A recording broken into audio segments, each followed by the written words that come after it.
মাহমুদুল্লাহ রিয়াদ কালকের ম্যাচে এমন একটা টাইমে নামছে যখন ম্যাচে দলের রান লাগে 1 বলে 1 রান, এবং 1 বলে 1 রান লাগে ওই ম্যাচ মাহমুদুল্লাহ রিয়াদ নিতে পারে না এবং রীতিমতো রংপুর ওই ম্যাচটা হেরেছে এবং সুপার ওভারে রংপুর রান করে 6 রান।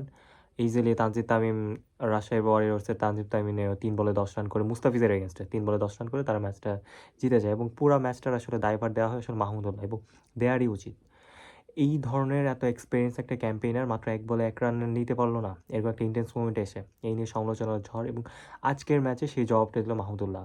16 বলে 34 রান, 212 স্ট্রাইক রেটে সিলেটের এগেনস্টে 34 রানে একদম শেষের দিকে মাহমুদুল্লাহ খেলে আসলে ম্যাচটা জিতিয়েছেন।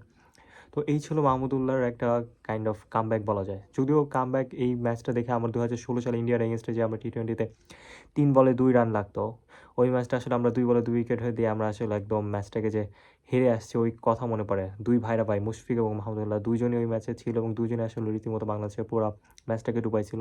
তো ওইটার একটা ফ্ল্যাশব্যাক ছিল কালকের, যে এত বছর ধরে খেলতেছে তারপরে এরা 1 বলে 1 রান নিতে পারে না। হ্যাঁ, আজকের ম্যাচে 16 বলে 34 রান, এবং 16 বলে 34 রান আহামরি কোনো ইনিংস না। আপনি 10 ম্যাচ খেললে 2-3 ম্যাচে এরকম বড় বিগ শট খেলবেনই। কিন্তু আপনার তো একটা কনস্ট্যান্ট থাকতে হবে। আপনি এই ধরনের 1 বলে 1 রানের লাগে এই ধরনের ম্যাচ আপনি প্রায় 15-16 বছর ধরে ইন্টারন্যাশনাল ক্রিকেট খেলে যদি আপনি এই ধরনের রান করেন, তাহলে তো আপনার কাছ থেকে তো এগুলো এক্সপেক্ট করা যায় না। আমরা এক্সপেক্ট করবো যে আমাদের পঞ্চপাণ্ডব যারা আছে, যারা সিনিয়র ক্রিকেটার আছে, তারা সিনিয়র ক্রিকেটারদের মতোই দায়িত্ব নেবেন।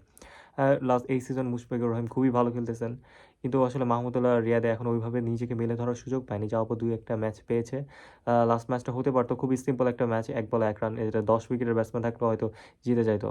কিন্তু মাহমুদুল্লাহ যেই বলে রানটা মিস করছে, বলটা ছিল ইয়র্কার রিপন মন্ডলের, বলটা ভালো ছিল, কিন্তু আপনার এই ম্যাচে অ্যানিহাও আপনাকে রান নিতে হবে।